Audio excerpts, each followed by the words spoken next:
महाराष्ट्र के सियासी घमासान के बीच शिवसेना का बागी गुट सुप्रीम कोर्ट पहुंचा। एकनाथ शिंदे गुट की अर्जी पर आज सुप्रीम कोर्ट में सुनवाई। सुप्रीम कोर्ट में 2 याचिकाएं दायर। बागी विधायकों को अयोग्य ठहराने की डिप्टी स्पीकर के नोटिस को बताया अवैध, खुद के और परिवार के लिए सुरक्षा मांगी। बागी विधायकों की तरफ से दायर याचिका में कहा गया, महाविकास अघाड़ी गठबंधन की वजह से शिवसेना अपने सिद्धांतों से भटक गई। याचिका में विधायकों की बगावत के बाद उद्धव सरकार के लिए कई फैसलों को चैलेंज किया गया है। याचिका में सुप्रीम कोर्ट से विधानसभा के डेप्यूटी स्पीकर को विधायकों को डिस्क्वालीफाई करने से रोकने की मांग, अजय चौधरी को विधायक दल का नेता बनाए जाने को भी चुनौती। याचिका में एकनाथ शिंदे को विधायक दल के नेता के रूप में अयोग्य करार दिए जाने के फैसले को चैलेंज किया गया है। चीफ विप के रूप में सुनील प्रभु की नियुक्ति को भी चैलेंज किया है। बागी 16 विधायकों को डेप्यूटी स्पीकर के नोटिस का आज शाम 5:30 बजे तक देना है जवाब। अगर जवाब नहीं देते तो डेप्यूटी स्पीकर सख्त कानूनी एक्शन ले सकते हैं। शिवसेना करेगी आज मुंबई के गोवंडी में रैली। आदित्य ठाकरे, उद्धव ठाकरे शामिल हो सकते हैं। युवा सेना की कार्यकारिणी को संबोधित करते हुए आदित्य ठाकरे ने कहा, 20 मई को मुख्यमंत्री उद्धव ठाकरे ने एकनाथ शिंदे को बंगले पर बुलाया और पूछा था कि क्या आप मुख्यमंत्री बनना चाहते हैं। आदित्य ठाकरे ने कहा कि उस वक्त एकनाथ शिंदे इधर उधर की बात करने पर लगे थे और कहा था कि नहीं, आप ही हमारे मुख्यमंत्री हैं और रहेंगे। आदित्य ठाकरे ने कहा, ठीक 1 महीने बाद इन लोगों ने बागी होकर धोखा दिया। असल में मुख्यमंत्री की बीमारी का इन लोगों ने फायदा उठाया। सामना अखबार के आज के संपादकीय में शिंदे गुट के बागी विधायकों पर निशाना साधा गया है। लिखा है कि असल में ये लोग 50-50 करोड़ रुपए में बेचे गए हैं और ये लोकतंत्र को कलंक है। बाला साहेब ठाकरे और हिंदू विचारों के लिए अगर मर भी गए तो कोई बात नहीं, हमारा भाग्य समझेंगे। राउत पर एकनाथ शिंदे का पलटवार। एकनाथ शिंदे ने ट्वीट कर उद्धव ठाकरे पर निशाना साधा। लिखा कि शिवसेना उन लोगों को कैसे समर्थन कर सकती है जिनका मुंबई बम विस्फोट के दोषियों से संबंध है। गुवाहाटी में शिंदे खेमे की हुई बैठक। 2 दिनों के अंदर सरकार बनाने का दावा पेश करने पर हुई बात। सूत्रों के हवाले से खबर। शिंदे गुट की ओर से दीपक केसरकर का बड़ा दावा, जल्द वापस आएंगे महाराष्ट्र, हम फ्लोर टेस्ट के लिए तैयार। शिवसेना के एक और नेता हुए बागी। शिवसेना नेता और मंत्री उदय सामंत सूरत से गुवाहाटी के लिए रवाना। उदय सामंत गुवाहाटी के होटल पहुंचे। सामंत को मिलाकर कुल 9 मंत्री अब तक उद्धव ठाकरे सरकार से अलग होकर शिंदे गुट में चले गए हैं। शिंदे गुट के एमएलए भरत गोगवले ने उद्धव ठाकरे की कमियां गिनाई। कहा, चुनाव में जो विधायक हारे उनके साथ सीएम बैठक नहीं करते नजर आए। बागी विधायकों पर संजय राउत का पोस्टमार्टम वाला प्रहार। कहा कि 40 शवों के वापस आने पर पोस्टमार्टम के लिए विधानसभा भेजा जाएगा। संजय राउत ने कहा, लाखों शिव सैनिक हमारे एक इशारे का कर रहे हैं इंतजार, अभी हमने संयम रखा हुआ है। मोहित कंबोज ने संजय राउत की एक फोटो शेयर की। संजय राउत को साड़ी पहने हुए दिखाया। लिखा है कि पहचान कौन। आदित्य ठाकरे ने बागियों को दी धमकी। एयरपोर्ट से विधानसभा के बीच में वर्ली भी है। वर्ली आदित्य का विधानसभा क्षेत्र। आदित्य ठाकरे ने कहा कि बाढ़ से असम के लोगों का बुरा हाल है और विधायक होटल में ऐश कर रहे हैं, ये शर्म की बात है। एनसीपी चीफ शरद पवार की बागी विधायकों को 2 टूक। अगर नंबर है तो आखिर साबित करें एनसीपी उद्धव ठाकरे के साथ है। ठाणे के उल्लासनगर पुलिस ने शिवसेना के 7 कार्यकर्ताओं को गिरफ्तार किया। एकनाथ शिंदे के बेटे के कार्यालय पर हुए हमले में कार्रवाई। महाराष्ट्र के जालना में केंद्रीय मंत्री और बीजेपी नेता राव साहेब दानवे का बड़ा बयान। महाराष्ट्र में हम सिर्फ 2 से 3 दिन के लिए विपक्ष बने रहेंगे। दानवे ने कहा कि सरकार आती है और जाती है, विपक्ष में रहना अच्छा है लेकिन ये भी खत्म होना जा रहा है। बीजेपी एमएलसी प्रवीण दारेकर ने पूर्व सीएम देवेंद्र फडणवीस से की मुलाकात। महाराष्ट्र की पॉलिटिकल क्राइसिस को लेकर हुई बात। महाराष्ट्र पॉलिटिकल क्राइसिस पर कैलाश विजयवर्गीय का बयान। उद्धव और संजय राउत के अहंकार की वजह से है परेशानी, बीजेपी की भूमिका नहीं। राज्यपाल भगत सिंह कोश्यारी ने बागी विधायकों के निवास और उनके परिजनों की सुरक्षा को लेकर चिंता जताई। डीजीपी को उचित सुरक्षा मुहैया कराने का आदेश दिया। नागपुर में शिव सैनिकों ने एकनाथ शिंदे का पुतला जलाया, जमकर नारेबाजी हुई। पुणे में शिवसेना के बागी विधायकों के खिलाफ प्रदर्शन। जूते मारो आंदोलन में कार्यकर्ताओं ने हिस्सा लिया। शिंदे के खिलाफ उल्लासनगर में प्रदर्शन हुआ। 20 शिव सैनिकों को पुलिस ने गिरफ्तार किया। शिंदे के समर्थन में सतारा में उनके समर्थकों ने पैदल मार्च निकाला। कार्यकर्ताओं ने शिंदे के समर्थन में नारे लगाए। किरीट सोमैया ने उद्धव ठाकरे को कटघरे में खड़ा किया। कहा कि 19 बंगलों का हिसाब तो देना ही पड़ेगा। महाराष्ट्र में सियासी संकट पर बोले छत्तीसगढ़ के मुख्यमंत्री भूपेश बघेल। दूसरे दलों की सरकार को बीजेपी किसी भी तरह से गिराना चाहती है। सीएम भूपेश बघेल का केंद्र सरकार से सवाल। 8 साल में किसी बीजेपी नेता पर केस दर्ज हुआ तो बताएं। असम के सीएम ने मीडिया से की बात। गुवाहाटी में ठहरे शिवसेना के बागी विधायकों के बारे में पूछा। प्रधानमंत्री मोदी आज जर्मनी में G7 समिट को संबोधित करेंगे। पर्यावरण, ऊर्जा, जलवायु, खाद्य सुरक्षा, स्वास्थ्य, महिला पुरुष समानता और लोकतंत्र के मुद्दे पर बोलेंगे। जर्मनी की यात्रा के बाद प्रधानमंत्री नरेंद्र मोदी 28 जून को यूएई जाएंगे। शेख मोहम्मद बिन जायद अल नहायान को यूएई के नए राष्ट्रपति चुने जाने पर देंगे बधाई। म्यूनिख में पीएम मोदी ने भारतीयों को संबोधित करते हुए कई मुद्दों पर बात की। लोकतंत्र, भारतीय startup, digital payments, corona vaccine जैसे मुद्दों पर बात हुई। प्रधानमंत्री मोदी ने बदलते भारत की तस्वीर भी बयां की। कहा, आज का भारत नया भारत है जो कार्य पूरा करने के संकल्प पर चलता है। देश में हुए आर्थिक सुधारों के बारे में भी प्रधानमंत्री मोदी ने खुलकर बात की। स्टार्टअप को बढ़ावा देने की सरकारी योजनाओं के रिजल्ट को बताया। प्रधानमंत्री मोदी का डिजिटल ट्रांजैक्शन को बढ़ावा देने पर खास जोर रहा। बोले अब भारत इसमें तेजी से आगे निकल रहा है। म्यूनिख में पीएम मोदी ने भारत को मदर ऑफ डेमोक्रेसी बताया। कहा कि 21वीं सदी का भारत चौथी औद्योगिक क्रांति को जन्म देगा। पीएम मोदी ने म्यूनिख से कांग्रेस पर किया अटैक। इमरजेंसी को बताया लोकतंत्र पर काला धब्बा। पीएम मोदी ने भारत में 90% लोगों को वैक्सीन के दोनों डोज दिए जाने की बात कही। अब तक 196 करोड़ दोनों डोज लगे हैं। प्रधानमंत्री मोदी का भाषण सुनकर म्यूनिख के ऑडी होम में बैठे भारतीय हुए उत्साहित। हॉल में लगातार लगाते रहे मोदी मोदी के नारे। म्यूनिख में बजा भारत का डंका। पीएम मोदी का हुआ शानदार स्वागत। पीएम के हाथ हिलाकर अभिवादन स्वीकार किया। म्यूनिख में प्रधानमंत्री नरेंद्र मोदी ने अर्जेंटीना के राष्ट्रपति अल्बर्टो फर्नांडिस से की मुलाकात। प्रतिनिधिमंडल स्तर की बैठक में हुए शामिल। राष्ट्रपति चुनाव के लिए विपक्षी नेता आज संसद भवन में बैठक करेंगे। सूत्रों के हवाले से खबर। विपक्ष के राष्ट्रपति पद के उम्मीदवार यशवंत सावंत आज नामांकन दाखिल करेंगे। विपक्ष के राष्ट्रपति उम्मीदवार यशवंत सिन्हा का तंज। कहा कि राष्ट्रपति भवन में एक और रबड़ की मुहर लगे तो ये तबाही होगी। एनडीए की राष्ट्रपति पद की उम्मीदवार द्रौपदी मुर्मू ने आंध्र प्रदेश के सीएम से की बात। चुनाव में मांगा समर्थन। राष्ट्रपति चुनाव में विपक्ष के उम्मीदवार यशवंत सिन्हा को वोट करेंगी टीआरएस। तेलंगाना सीएम केसीआर ने ऐलान किया। कांग्रेस पार्टी आज अग्निपथ भर्ती योजना के खिलाफ देश भर में सत्याग्रह करेगी। राहुल गांधी वायनाड में, सचिन पायलट टोंक में विरोध प्रदर्शन करेंगे। नागौर के सांसद हनुमान बेनीवाल आज अग्निपथ योजना के खिलाफ विरोध रैली करेंगे। राजस्थान के जोधपुर में होगी रैली।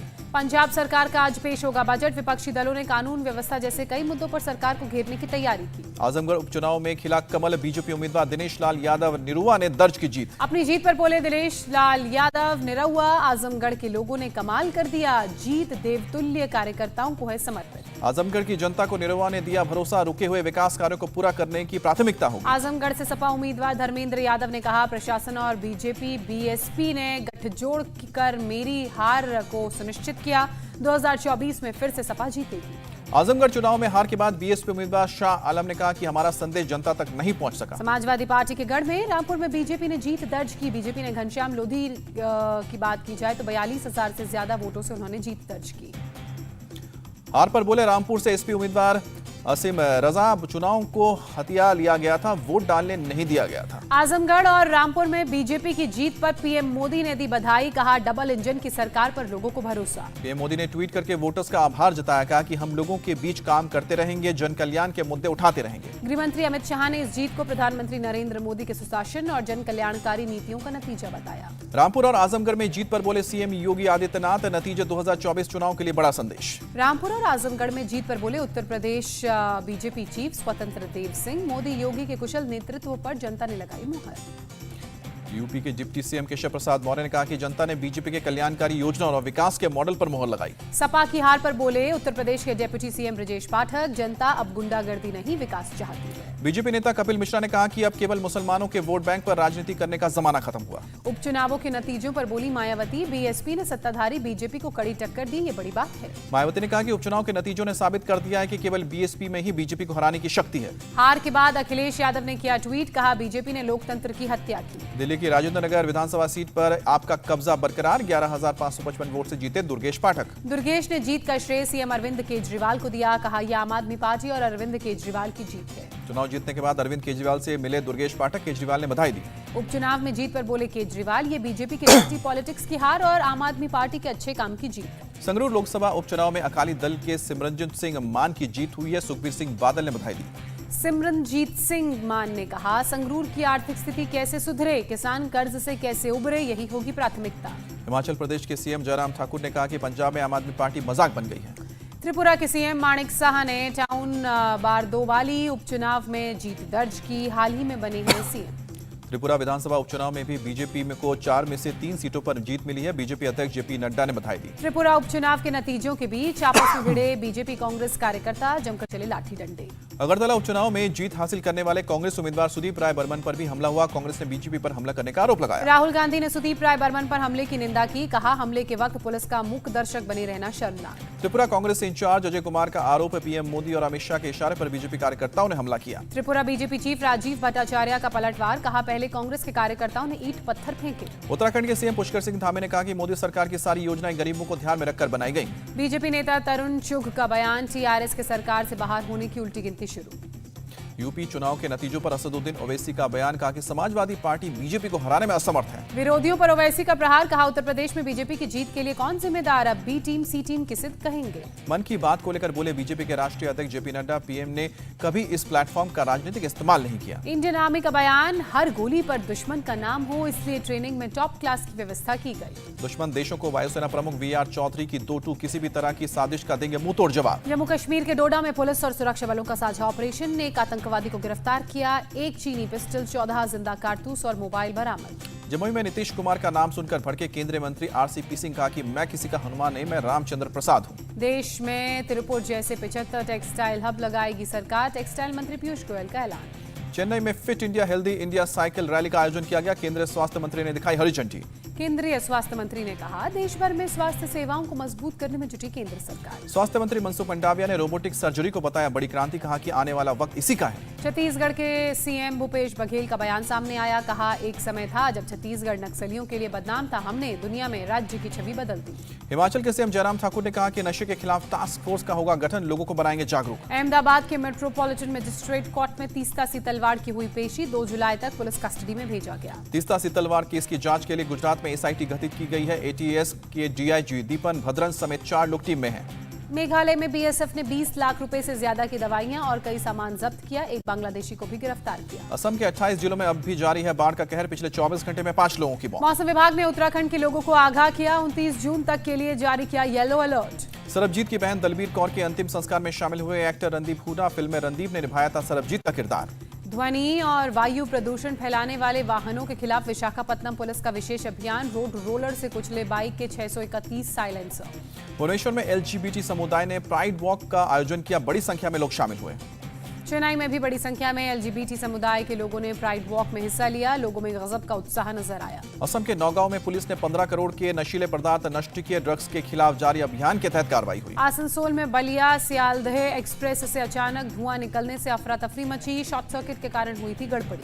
जयपुर में पक्षियों के रहने के लिए 80 फीट ऊंची जय मंजिला बिल्डिंग तैयार की गई है, 2000 पक्षियों के रहने की सुविधा होगी। सूरत में सस्टेनेबिलिटी की थीम पर आधारित फैशन शो का आयोजन, रैंप पर मॉडल्स ने किया कैटवॉक। श्रीनगर में एनसीसी का एक भारत श्रेष्ठ भारत विशेष कैंप का आयोजन हुआ, एलजी मनोज सिन्हा हुए शामिल। कर्नाटक के बेलगावी में दर्दनाक सड़क हादसा, सामान ले जाने वाली गाड़ी पलटने से 9 मजदूरों की मौत, 3 घायल। छत्तीसगढ़ के कबीरधाम में बड़ा हादसा, 2 लड़कियों की मौत, 20 घायल। मध्य प्रदेश के छिंदवाड़ा में तालाब में डूबकर 2 बच्चों की मौत। दिल्ली मेट्रो में बढ़ाई गई कनेक्टिविटी, द्वारका सेक्टर 21 से सेक्टर 25 मेट्रो सेक्शन पर ट्रायल रन शुरू। उत्तर प्रदेश के मुजफ्फरनगर में अज्ञात बदमाशों ने एक किसान को मारी गोली, फुगाना में किसानों ने प्रदर्शन किया।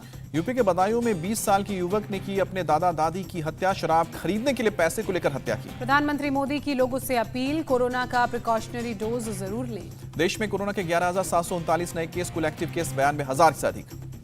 महाराष्ट्र में बीते 24 घंटे में सामने आए 6,493 नए कोरोना के मामले, प्रदेश में अब तक 24,608 सक्रिय मामले। तमिलनाडु में पिछले 24 घंटे में 1,472 कोरोना के नए मामले सामने आए, 691 नए डिस्चार्ज हुए। असम में पिछले 24 घंटे में कोरोना के 36 नए मामले सामने आए, 20 लोग रिकवर भी हुए। यूक्रेन की राजधानी कीव के पास कई विस्फोट, 2 इमारतें बुरी तरह क्षतिग्रस्त। रूस के हमले में एक अपार्टमेंट ब्लॉक के खंडहर से 7 साल की बच्ची को बचाया गया।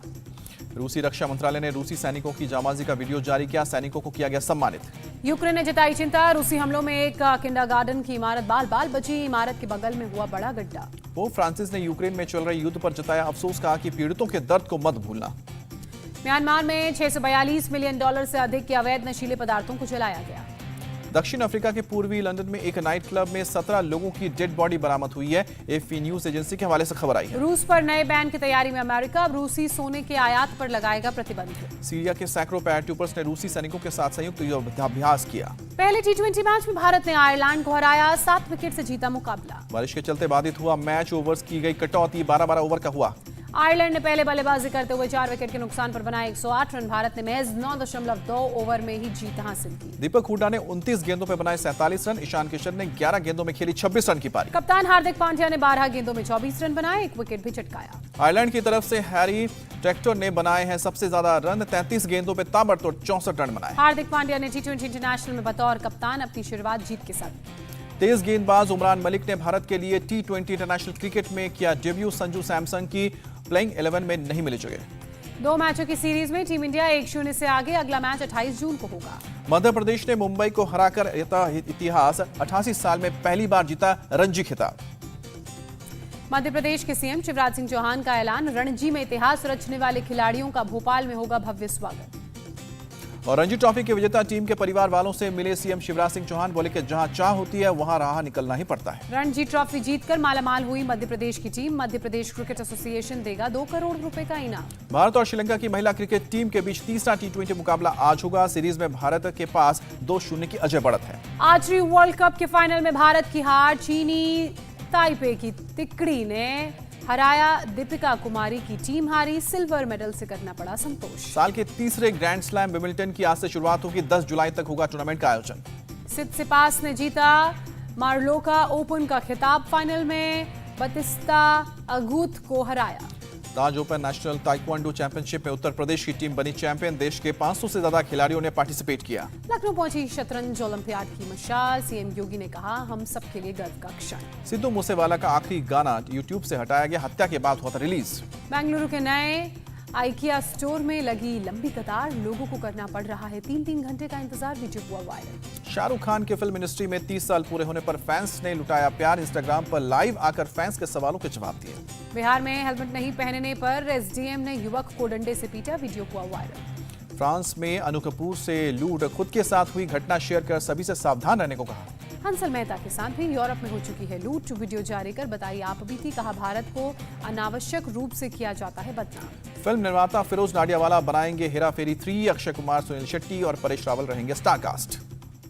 इंडिया टीवी हर वक्त हर जगह डाउनलोड करने के लिए सर्च करें India TV news Google play store या ऐप स्टोर पर।